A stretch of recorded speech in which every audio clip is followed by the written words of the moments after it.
Om Swastiastu. Assalamualaikum warahmatullahi wabarakatuh. Salam sejahtera untuk kita semua. Salam harmoni. Di sini saya akan mempresentasikan tes awal kromatografi kertas. Sebelumnya izinkan mengenalkan diri. Nama saya Hasanuddin, NIM 18130311020. Untuk nomor 1, jelaskan apa yang dimaksud dengan kromatografi. Kromatografi adalah metode pemisahan secara fisika yang didasarkan atas distribusi diferensial komponen sampel di antara dua fase, yaitu fase diam atau stationary phase dan fase gerak mobile phase. Selanjutnya nomor 2, jelaskan dan beri contoh jenis-jenis kromatografi.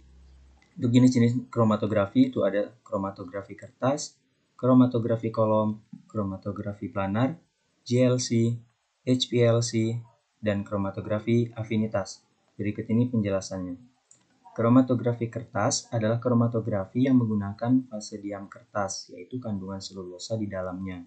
Sedangkan yang digunakan sebagai fase geraknya, yaitu pelarut atau campuran pelarut yang sesuai. Selanjutnya adalah kromatografi kolom. Fase diamnya terdeposisi pada pipa yang berbentuk kolom. Komponen yang akan dipisahkan bergerak bersama fase gerak melalui kolom tersebut. Dan kemudian setiap komponen akan dipisahkan. Setiap komponen yang keluar dari kolom akan masuk ke detektor untuk dianalisis.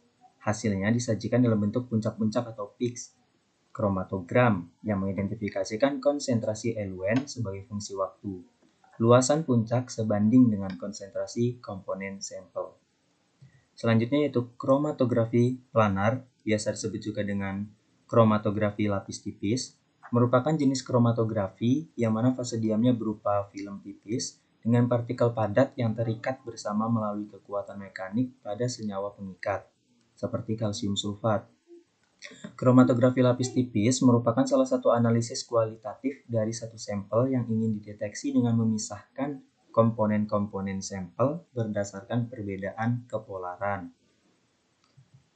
Selanjutnya adalah GLC atau Gas Liquid Chromatography, adalah salah satu jenis kromatografi gas yang digunakan untuk memisahkan senyawa organik yang mudah menguap. Kromatografi ini menggunakan fase gas sebagai fase gerak dan zat cair sebagai fase diamnya. Selanjutnya adalah HPLC atau High Performance Liquid Chromatography, atau juga menggunakan sistem instrumen pada kromatografi gas. Teknik kromatografi ini menggunakan tekanan dan kecepatan yang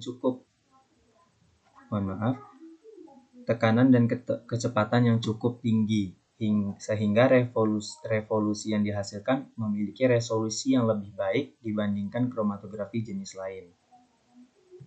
Selanjutnya yang terakhir yaitu kromatografi afinitas. Kromatografi afinitas adalah metode pemisahan campuran biokimia berdasarkan interaksi spesifiknya, misalnya antara antigen dan antibodi, enzim dan substrat, atau reseptor dan ligan. Baik, selanjutnya itu nomor 3. Jelaskan mengapa kromatografi merupakan cara pemisahan secara fisik. Kromatografi merupakan cara pemisahan secara fisik karena metode pemisahan ini berdasarkan sifat fisikannya dan didasarkan atas perbedaan distribusi dari komponen-komponen campuran tersebut di antara dua fase, yaitu fase diam yang bisa berupa padat atau cair dan fase gerak bisa berupa cair atau gas. Selanjutnya nomor 4. Apa yang disebut fase bergerak? Dalam kromatografi kertas, apa yang menjadi fase bergerak? Fase bergerak adalah yang membawa komponen suatu campuran melalui fase diam, berupa cairan yang disebut dengan eluen atau pelarut, atau gas pembawa inert. Dan yang menjadi fase gerak pada kromatografi kertas adalah N-butanol ataupun fenol. Selanjutnya itu nomor 5, berikan contoh pada fase bergerak dan fase diam. Contoh fase bergerak seperti air, etanol, asam asetat, fenol, benzen, dan contoh fase diam yaitu kertas saring atau suatu absorben, selulosa, alumina, magnesium tersilikat, dan juga silikat gel. Selanjutnya nomor 6, gambarkan secara lengkap percobaan kromatografi kertas. Di sini bisa dilihat ada kertas kromatografi. Nah, di sini sampel ditotol-totolkan pada kertas kromatografi. Warna dari sampel akan terpisah ketika ujung kertas dicelupkan ke dalam eluen, pelarut. Pelarut berdifusi naik, seperti ini ya. Berdifusi naik ke atas kertas dan molekul dalam sampel larut sesuai polaritas molekul solut dan pelarut. Apabila pada sampel mengandung lebih dari satu warna, maka itu berarti bahwa terdapat lebih dari satu jenis molekul di dalam sampel. Selanjutnya nomor 7, tuliskan langkah-langkah kerja percobaan kromatografi kertas. Untuk langkah-langkah utamanya pada percobaan kromatografi kertas yaitu ada pembuatan larutan elusi, penyiapan kertas kromatografi, proses kromatografi dengan menggunakan eluen fenol, proses kromatografi dengan menggunakan eluen campuran N-butanol, aquades, dan asam asetat glasial. Berikut ini langkah-langkah kerjanya. Pertama yaitu pembuatan larutan elusi. Sebanyak 100 ml larutan N-butanol ditambahkan dengan 100 ml aquades dan 24 ml asam asetat glasial. Ketiga larutan tersebut ditempatkan dalam corong pisah dan dikocok. Kemudian kedua lapisan yang terbentuk dipisahkan. Yang kedua, penyiapan kertas kromatografi. Kertas kromatografi disiapkan dengan ukuran yang disesuaikan dengan wadah kromatografi. Pada bagian sekitar 1,5 cm dari tepi bawah ditandai dengan pensil. Yang ketiga yaitu proses kromatografi dengan eluen fenol.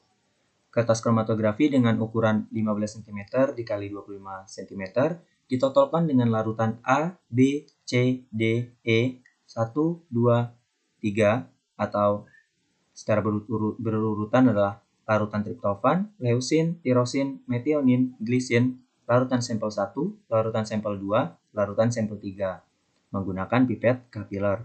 Jarak totolan antara satu dengan yang lainnya adalah 1,5 cm. Tiap tetesan harus dikeringkan terlebih dahulu dengan diangin-anginkan sebelum tetesan berikutnya ditotolkan. Besar noda hendaknya jangan melebihi 0,4 cm. Kertas dijaga bersih dan sedapatnya tidak tersentuh oleh jari. Kemudian, kertas digantungkan dalam ruang kromatografi selama beberapa jam agar elusi dapat berjalan.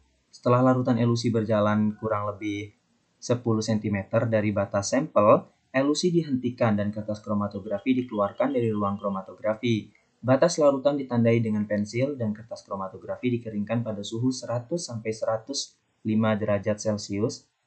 Maksudnya ini derajat.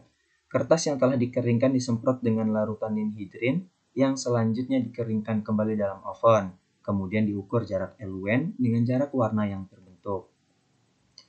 Dan terakhir yaitu proses kromatografi dengan menggunakan eluen campuran N-butanol, aquades, dan asam asetat glasial. Siapkan kertas kromatografi dengan ukuran 15 x 25 cm dan ditandai dengan pensil 1,5 cm dari tepi bawah. Kemudian dengan pipa kapiler ditotolkan larutan standar asam amino dan sampel berdampingan dengan jarak 1,5 cm. Larutan ujung terletak 2 cm dari pinggir kertas. Tiap-tiap tetesan harus dikeringkan dulu, misalnya dengan alat pengering rambut. Haruslah diusahakan supaya cukup asam amino ditempatkan pada kertas tersebut. Sedangkan besar noda hendaknya jangan melebihi diameter 0,4 cm. Hendaknya kertas juga bersih dan sedapat mungkin jangan disentuh oleh jari dengan menggunakan pinset. Karena diyakinkan ruang kromatografi telah jenuh oleh uap eluen, kemudian kertas tersebut digantungkan dalam ruang kromatografi dan dicelupkan tepi bawah kertas kromatografi dalam eluen. Usahakan jangan sampai totolan asam amino standar dan sampel terendam oleh eluen. Elusi asam amino standar dan sampel sampai kira-kira eluen menempuh jarak sekitar 10 cm. Elusi dihentikan dan ditandai jarak yang ditempuh oleh eluen dengan pensil. Kertas kromatografi selanjutnya dikeringkan pada suhu 105-110 derajat Celcius. Kemudian kertas disemprot dengan larutan ninhidrin dan dikeringkan kembali pada suhu 105-110 derajat Celcius selama 5 menit. Noda-noda asam amino yang akan terlihat selanjutnya dapat dihitung harga RF-nya. Selanjutnya itu nomor 8. Sebutkan fungsi alat dan bahan berikut. N-butanol, pipa kapiler, RF, larutan elusi. Jadi untuk bagian A, N-butanol berfungsi sebagai fase gerak yang membawa komponen suatu campuran melalui fase diam. Itu merupakan pelarut nonpolar. B, Pipa kapiler berfungsi untuk menotolkan larutan asam amino dan larutan sampel pada kertas kromatografi agar totolan tidak lebih dari diameter 0,4 cm. RF berfungsi untuk mengetahui derajat retensi suatu komponen dalam fase diam pada sampel asam amino yang diketahui, sehingga dapat digunakan untuk mengetahui kandungan asam amino dari setiap sampel unknown. Fungsi larutan elusi adalah untuk menjenuhkan wadah kromatografi. Selanjutnya nomor 9, sebanyak 100 ml larutan N-butanol ditambahkan dengan 100 ml Aquades dan 24 ml asam asetat glasial. Ketiga larutan tersebut ditempatkan dalam corong pisah dan dikocok. Mengapa perlu dikocok? Jawabannya adalah agar distribusi N-butanol, Aquades, dan asam asetat glasial sempurna dan dapat membentuk dua lapisan fase cair, sehingga akan mudah dipisahkan. Selanjutnya itu nomor 10. Kertas kromatografi dengan ukuran 15 cm x 25 cm ditotolkan dengan larutan A, B, C, D, E, 1, 2, 3. Atau secara berurutan, larutan triptofan, leusin, tirosin, metionin, glisin, larutan sampel 1, larutan sampel 2, larutan sampel 3, menggunakan pipet kapiler. Jarak totolan antara satu dengan yang lainnya adalah 1,5 cm. Perlu diperhatikan, tiap tetesan harus dikeringkan terlebih dahulu dengan diangin-anginkan sebelum tetesan berikutnya ditotolkan. Besar noda hendaknya jangan melebihi 0,4 cm. Kertas dijaga bersih dan sedapatnya tidak tersentuh oleh jari. Mengapa dihindari tersentuh oleh jari? Jawabannya adalah karena jari memiliki kemungkinan mengeluarkan keringat, atau pada jari terdapat kotoran yang bisa mengkontaminasi kertas kromatografi. Urea dan minyak terkandung dalam keringat yang memungkinkan zat organik tersebut ikut bermigrasi sebagai fase gerak, sehingga dapat mengganggu proses pemisahan dan dapat mengganggu hasil dari kromatografi tersebut. Selanjutnya nomor 11. Kertas yang telah dikeringkan disemprot dengan larutan inhidrin yang selanjutnya dikeringkan kembali dalam oven. Jelaskan apa yang terjadi. Jawabannya adalah yang terjadi adalah timbulnya bercak atau noda-noda berwarna ungu yang mengidentifikasi adanya asam amino. Larutan inhidrin akan bereaksi dengan asam amino menghasilkan senyawa kompleks berwarna ungu. Di sini bisa dilihat bahwa ninhidrin akan bereaksi dengan asam amino menghasilkan senyawa kompleks berwarna blue purple ion. Di sini biru atau unguan. Selanjutnya nomor 12. Diyakinkan ruang kromatografi telah jenuh oleh uap eluen. Kemudian, kertas tersebut digantungkan dalam ruang kromatografi dan dicelupkan tepi bawah kertas kromatografi dalam eluen. Usahakan jangan sampai totolan asam amino standar dan sampel terendam oleh eluen. Alasan ruang kromatografi harus jenuh. Jadi jawabannya adalah suasana yang jenuh bertujuan untuk memperkecil penguapan pelarut dan menghasilkan bercak yang lebih jelas dan baik pada kertas kromatografi. Selanjutnya nomor 13, apa fungsi lemari kromatografi? Fungsi lemari kromatografi adalah untuk menggantung kertas kromatografi agar memudahkan pencelupan kertas kromatografi dalam eluen selama proses elusi dan tempat melaksanakan kromatografi agar tidak terganggu. Nomor 14, apa perbedaan kromatografi kertas 1 dengan 2 dimensi? Jawabannya adalah kromatografi kertas 1 dimensi menggunakan satu macam eluen sehingga alirannya pada satu arah, sedangkan kromatografi 2 dimensi dilakukan apabila macam komponen tidak terlalu banyak dan diperlukan dua macam larutan eluen. Yang satu diperlukan untuk ke satu arah dan yang kedua diperlukan untuk ke arah lain yang tegak lurus pada arah elusi setelah kertas kromatografi kering.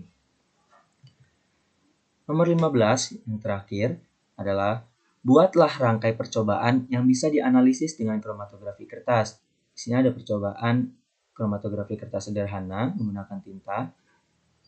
Yang pertama, prosedur kerjanya yaitu potong kertas saring dengan ukuran 2 x 12 cm. Yang kedua, tandai dengan menggunakan pensil dari tepi bawah, itu sekitar 2 cm, dan tepi atas 1 cm. Totolkan tinta pada garis tepi bawah. Masukkan Aquades dalam gelas ukur. Lalu yang kelima, masukkan kertas saring ke dalam gelas ukur dengan posisi totolan tinta berada di bawah. Totolan tinta jangan sampai masuk ke dalam Aquades. Yang keenam, biarkan sampai terjadi elusi. Yang ketujuh, tandai bercak dengan menggunakan pensil. Yang kedelapan, ulangi cara kerja nomor 1 sampai 7 dengan menggunakan pelarut isoprofil alkohol. Itu yang dapat saya sampaikan tentang tes awal kromatografi. Terima kasih. Saya akhiri. Om Santi Santi Santi Om. Wassalamualaikum warahmatullahi wabarakatuh. Salam harmoni.